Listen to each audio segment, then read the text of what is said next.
ओम दुंग दुर्गाय नमः। जय माता दी। प्रिय श्रोताओं, आज गुप्त नवरात्रि के तीसरे दिन सुनिए श्री दुर्गा सप्तशती पाठ का चौथा अध्याय और श्री दुर्गा कवच पाठ। श्री दुर्गा सप्तशती पाठ के चौथे अध्याय में इंद्र आदि देवताओं द्वारा देवी की स्तुति का वर्णन है। अध्याय सुनने से पहले हम सब मिलकर माँ जगदम्बा का ध्यान करें। सिद्धि की इच्छा रखने वाले पुरुष जिनकी सेवा करते हैं तथा देवता जिन्हें सब ओर से घेरे रहते हैं, उन जया नाम वाली दुर्गा देवी का ध्यान करें। उनके श्री अंगों की आभा काले मेघ के समान श्याम है। वे अपने कटाक्षों से शत्रु समूह को भय प्रदान करती हैं। उनके मस्तक पर आबद्ध चंद्रमा की रेखा शोभा पाती है। वे अपने हाथों में शंख, चक्र, कृपाण और त्रिशूल धारण करती हैं। उनके 3 नेत्र हैं। वे सिंह के कंधे पर चढ़ी हुई हैं और अपने तेज से तीनों लोगों को परिपूर्ण कर रही हैं। ओम नमः चंडिकाय। ऋषि कहते हैं, अत्यंत पराक्रमी दुरात्मा महिषासुर तथा उसकी दैत्य सेना के देवी के हाथों मारे जाने पर इंद्र आदि देवता प्रणाम के लिए गर्दन तथा कंधे झुकाकर उन भगवती दुर्गा का उत्तम वचनों द्वारा स्तवन करने लगे। उस समय उनके सुंदर अंगों में अत्यंत हर्ष के कारण रोमांच हो आया था। देवता बोले, संपूर्ण देवताओं की शक्ति का समुदाय ही जिनका स्वरूप है और जिन देवी ने अपनी शक्ति से संपूर्ण जगत को व्याप्त कर रखा है, समस्त देवताओं और महर्षियों की पूजनीया उन जगदम्बा को हम भक्ति पूर्वक नमस्कार करते हैं। वे हम लोगों का कल्याण करें। जिनके अनुपम प्रभाव और बल का वर्णन करने में भगवान शेषनाग, ब्रह्मा जी तथा महादेव जी भी समर्थ नहीं हैं, वे भगवती चंडिका संपूर्ण जगत का पालन और अशुभ भय का नाश करने का विचार करें।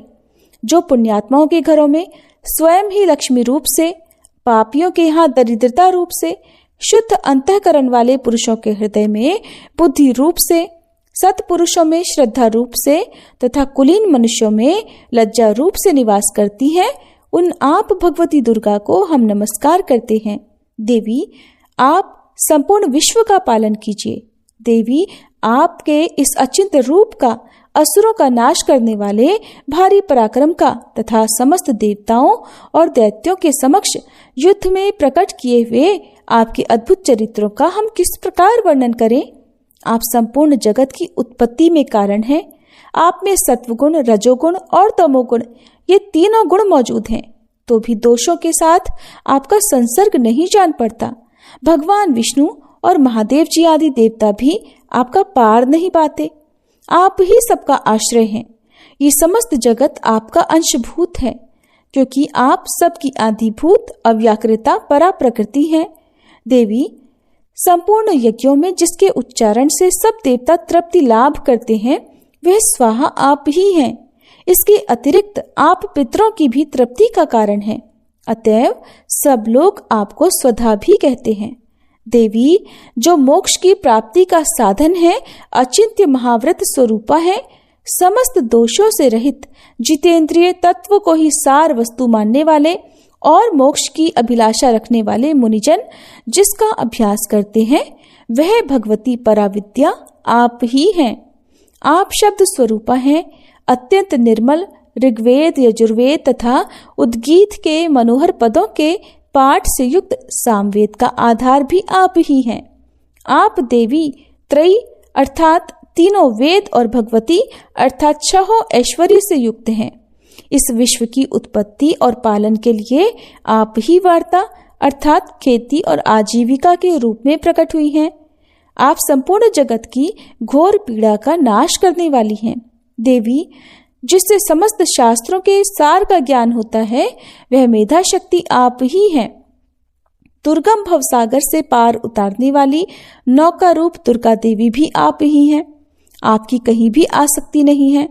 कैटभ के शत्रु भगवान विष्णु के वक्ष स्थल में एकमात्र निवास करने वाली भगवती लक्ष्मी और भगवान चंद्रशेखर द्वारा सम्मानित गौरी देवी भी आप ही हैं।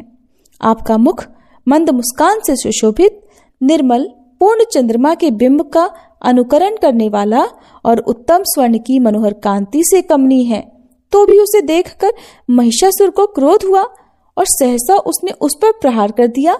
ये बड़े आश्चर्य की बात है।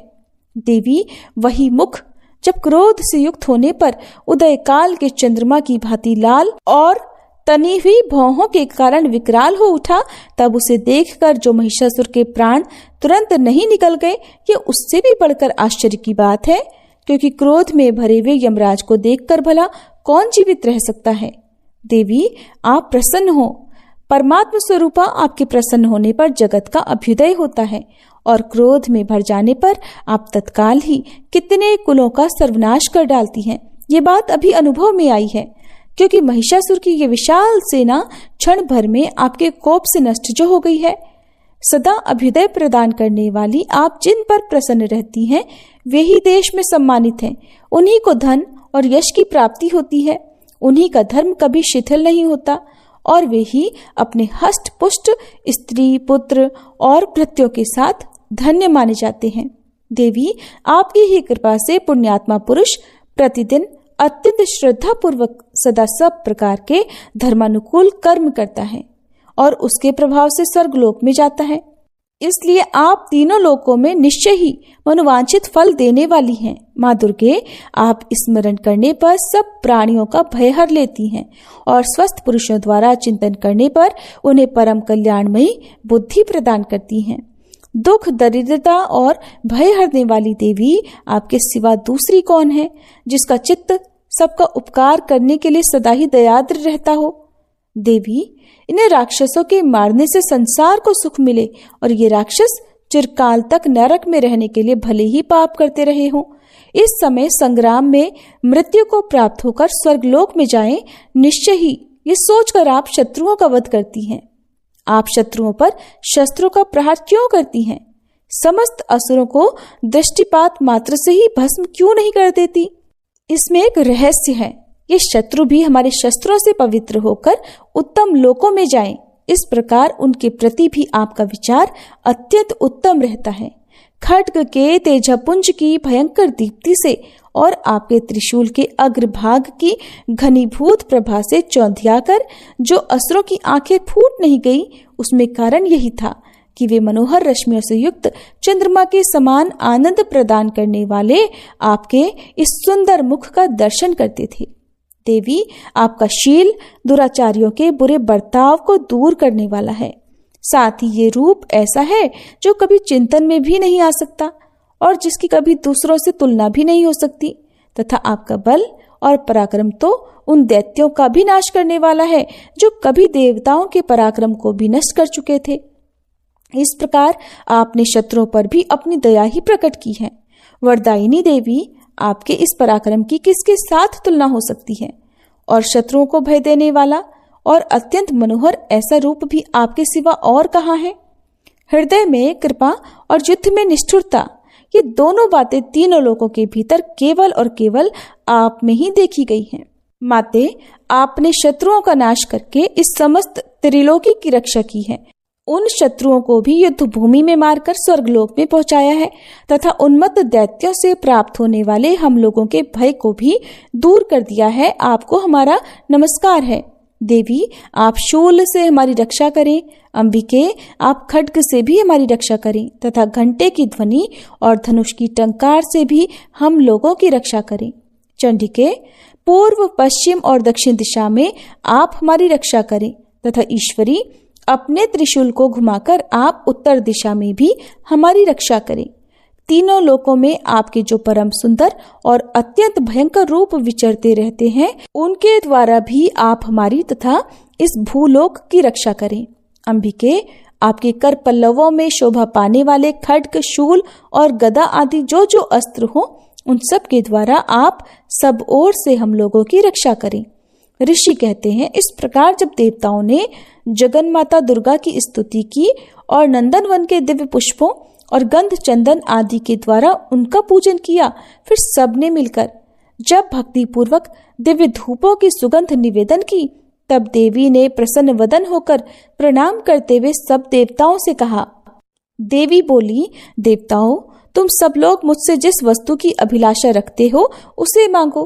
तब देवतागण बोले, भगवती ने हमारी सब इच्छा पूर्ण कर दी, अब कुछ भी बाकी नहीं, क्योंकि हमारा ये शत्रु महिषासुर मारा गया। महेश्वरी, इतने पर भी यदि आप हमें और वर देना चाहती हैं तो जब जब हम आपका स्मरण करें तब तब आप दर्शन देकर हम लोगों के महान संकट दूर कर दिया करें। और प्रसन्न मुखी अंबिके, जो मनुष्य इन स्तोत्रों द्वारा आपकी स्तुति करे उसे वित्त, समृद्धि और वैभव देने के साथ साथ उसकी धन और स्त्री आदि संपत्ति को भी बढ़ाने के लिए आप सदा हम पर प्रसन्न रहें। मार्कंडेय ऋषि कहते हैं, राजन, देवताओं ने जब अपने तथा जगत के कल्याण के लिए भद्रकाली देवी को इस प्रकार प्रसन्न किया तब वे तथास्तु कहकर वहीं अंतर्ध्यान हो गई। भूपाल, इस प्रकार पूर्व काल में तीनों लोकों का हित चाहने वाली देवी जिस प्रकार देवताओं के शरीरों से प्रकट हुई थी वह सब कथा मैंने कह सुनाई। अब पुनः देवताओं का उपकार करने वाली वे देवी दुष्ट दैत्यों तथा शुंभ निशुंभ का वध करने और सब लोगों की रक्षा करने के लिए गौरी देवी के शरीर से जिस प्रकार प्रकट हुई थी वह सब प्रसंग मेरे मुंह से सुनो। मैं उसका तुमसे यथावत वर्णन करता हूँ। जय माता दी। इस प्रकार श्री मार्कंडेय पुराण में सावर्णिक मनवंतर की कथा के अंतर्गत देवी महात्म्य में शक्रादि स्तुति नामक चौथा अध्याय पूर्ण हुआ। अब सुनिए श्री दुर्गा कवच पाठ। इस पाठ से शरीर के सभी अंगों की रक्षा होती है। ये पाठ महामारी से बचाव की शक्ति देता है। यह पाठ संपूर्ण आरोग्य का शुभ वरदान देता है और यह कवच पाठ अत्यंत गोपनीय पाठ है, इसलिए इसे पूरी पवित्रता से किया जाना चाहिए। 18 महापुराणों में से एक मार्कंडेय पुराण के अंदर देवी कवच के श्लोक अंतर्भूत हैं और ये अद्भुत दुर्गा सप्तशती का हिस्सा है। देवी कवच को भगवान ब्रह्मा जी ने ऋषि मार्कंडेय को सुनाया था। महर्षि मार्कंडेय श्री ब्रह्मा जी से बोले, हे पितामह, संसार में जो गुप्त हो और जो मनुष्यों की सब प्रकार से रक्षा करता हो और जो आपने किसी को भी आज तक बताया न हो वह कवच मुझे बताइए। श्री ब्रह्मा जी कहने लगे, अत्यंत गुप्त और सब प्राणियों की रक्षा करने वाला, सबकी भलाई करने वाला कवच मुझसे सुनो।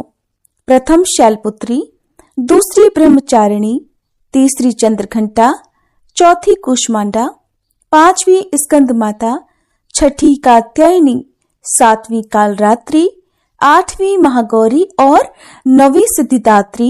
ये देवी की 9 मूर्तियां हैं। ये नव दुर्गा कहलाती हैं। आग में जलता हुआ, रण में शत्रु से घिरा हुआ, विषम संकट में फंसा हुआ मनुष्य अगर देवी दुर्गा के नामों का स्मरण करे तो उसको कभी भी हानि नहीं हो सकती। रण में उसके लिए कुछ भी आपत्ति नहीं होती और न उसे किसी प्रकार का कोई दुख या डर ही होता है। हे देवी, जिसने श्रद्धापूर्वक तुम्हारा स्मरण किया है उसकी वृद्धि होती है और जो तुम्हारा चिंतन करते हैं उनकी तुम निसंदेह रक्षा करने वाली हो। चामुंडा प्रेत पर, वाराही भैंसे पर, रौद्री हाथी पर, वैष्णवी गरुड़ पर अपना आसन जमाती हैं। माहेश्वरी बैल पर, कौमारी मोर पर और हाथ में कमल लिए हुए विष्णु प्रिया लक्ष्मी जी कमल के आसन पर विराजती हैं। बैल पर बैठी हुई ईश्वरी देवी ने श्वेत रूप धारण कर रखा है और सब प्रकार के आभूषणों से विभूषित ब्राह्मी देवी हंस पर बैठती हैं और इस प्रकार ये सब देवियां सब प्रकार के योगों से युक्त और अनेक प्रकार के रत्न धारण किए हुए हैं। भक्तों की रक्षा के लिए संपूर्ण देवियां रथ में बैठी और क्रोध में भरी हुई दिखाई देती हैं तथा चक्र, गदा, शक्ति, हल, मूसल, खेटक और तोमर, परशु तथा पाश, भाला और त्रिशूल और उत्तम शारंग आदि शस्त्रों को दैत्यों के नाश के लिए और भक्तों की रक्षा करने के लिए, देवताओं के कल्याण के लिए धारण किए हुए हैं। हे महारौद्रे, अत्यंत घोर पराक्रम, महान बल और महान उत्साह वाली देवी, आपको मैं नमस्कार करता हूँ। हे देवी, आपका दर्शन दुर्लभ है और आप शत्रुओं के भय को बढ़ाने वाली हैं। हे जगदम्बिके, मेरी रक्षा करो। पूर्व दिशा में ऐन्द्री शक्ति मेरी रक्षा करे, अग्निकोण में अग्नि शक्ति, दक्षिण दिशा में वाराही देवी और नैऋत्य कोण में खड्ग धारिणी देवी मेरी रक्षा करें। पश्चिम दिशा में वारुणी, वायु कोण में मृगवाहिनी, उत्तर दिशा में कौमारी और ईशान कोण में शूलधारिणी देवी मेरी रक्षा करें।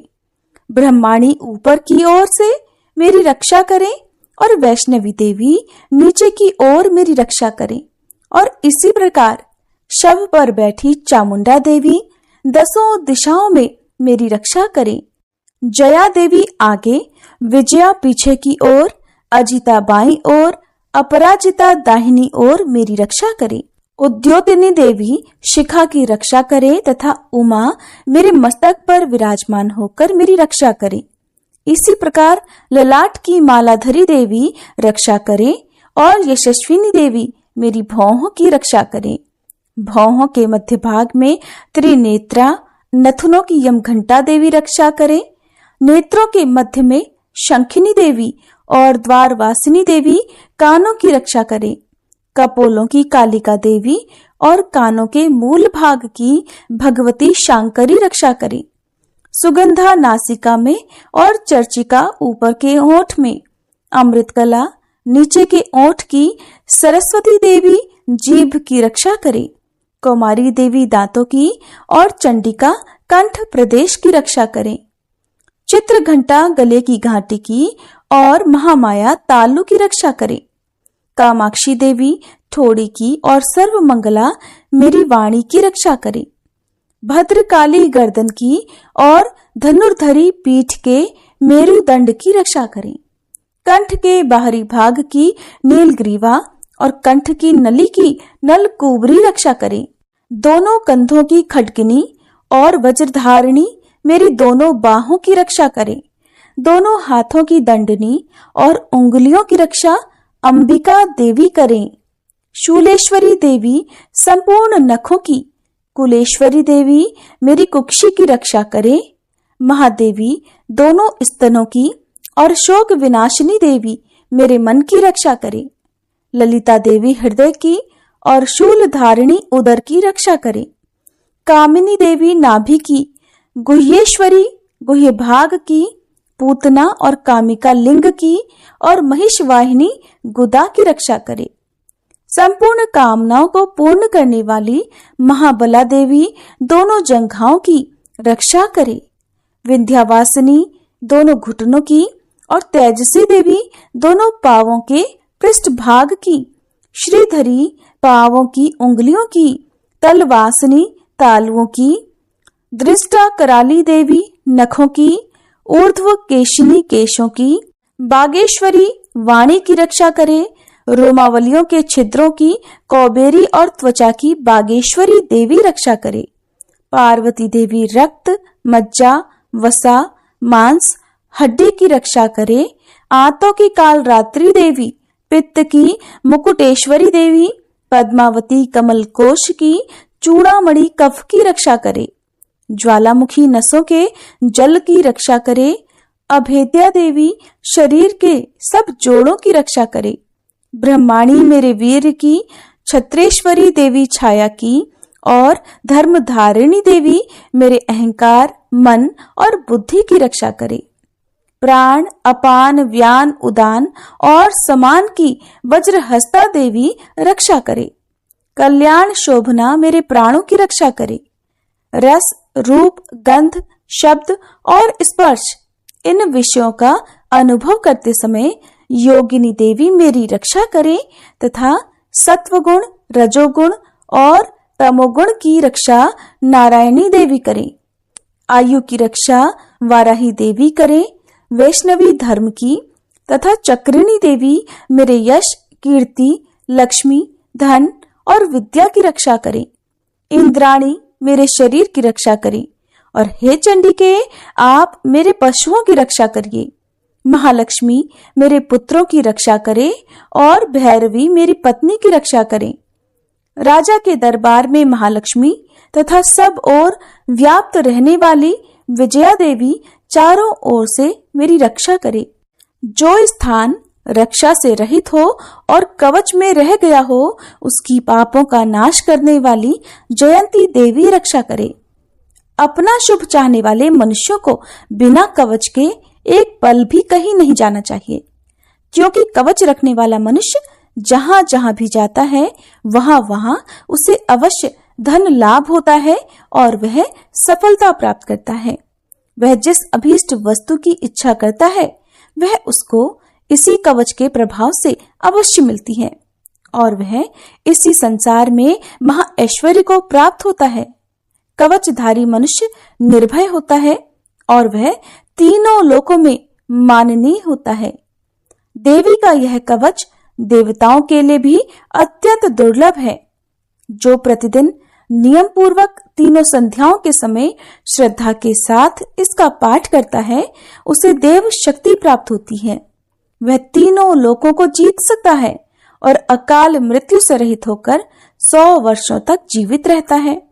उसकी लूता, चर्म रोग, विस्फोटक आदि समस्त व्याधियां समूल नष्ट हो जाती हैं और स्थावर, जंगम तथा कृत्रिम विष दूर होकर उनका कोई असर नहीं होता और समस्त अभिचारक प्रयोग और इस तरह के जितने यंत्र मंत्र इत्यादि होते हैं इस कवच के हृदय में धारण करने पर नष्ट हो जाते हैं। इसके अलावा पृथ्वी पर विचरने वाले भूचर, नभचर, जलचर प्राणी उपदेश मात्र से सिद्ध होने वाले निम्न कोटि के देवता, अपने जन्म से साथ प्रकट होने वाले देवता, कुल देवता, माला आदि डाकिनी, शाकिनी, अंतरिक्ष में विचरने वाली अत्यंत बलवती भयानक डाकिनियां, ग्रह, भूत, पिशाच, यक्ष, गंधर्व, राक्षस, ब्रह्म राक्षस, बेताल, कुष्मांड और भैरव आदि अनिष्ट कारक देवता भी उस मनुष्य को जिसने कि अपने हृदय में यह कवच धारण किया हुआ है देखते ही भाग जाते हैं। इस कवच के धारण करने से मन और तेज बढ़ता है। जो मनुष्य इस कवच का पाठ करके सप्तशती चंडी का पाठ करता है उसका यश जगत में विख्यात होता है और जब तक वन, पर्वत और कानन आदि इस भूमंडल पर हैं तब तक यहाँ पुत्र पौत्र आदि संतान परंपरा बनी रहती है। फिर देहांत होने पर ऐसा मनुष्य परम पद को प्राप्त होता है जो देवताओं के लिए भी दुर्लभ है और अंत में सुंदर रूप को धारण करके भगवान शंकर के साथ आनंद करता हुआ परम मोक्ष को प्राप्त होता है। इति श्री दुर्गा कवच पाठ। सभी प्रेम से बोलिए 10 महाविद्याओं की जय, नव दुर्गाओं की जय।